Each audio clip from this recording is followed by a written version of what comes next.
Working with Lexi, she was vulnerable from the jump, which opened that door for me to be the same way, and immediately that connected.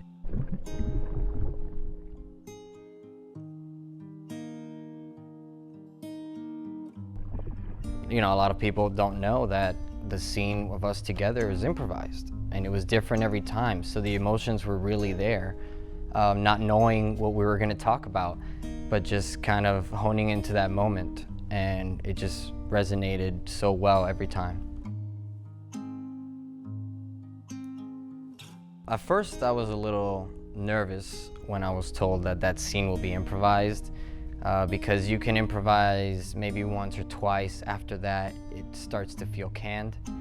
But you know, Lexi would not tell me or show what she was gonna say next, and every take was completely different conversations, so kept me on my toes and kept everything honest. Like, I had to pay attention, I had to listen and respond, you know, like Daniel, the best I could. And I believe because of that is why it connected so well, why the chemistry worked.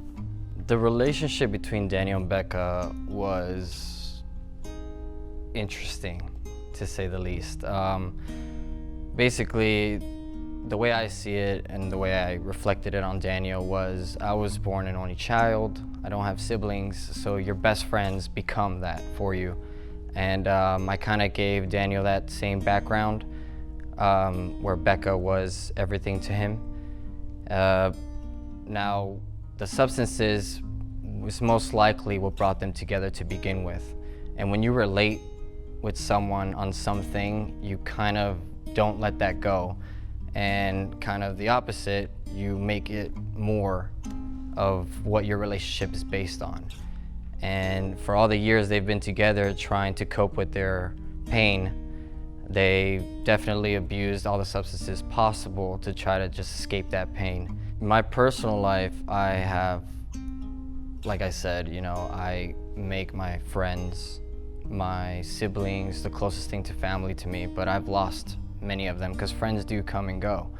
For someone like me, when you lose someone that close, it feels like you lost an actual family member.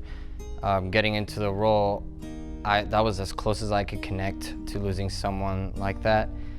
But you know, I do have people close to me who've lost parents and things like that, and that was even higher, you know, of pain.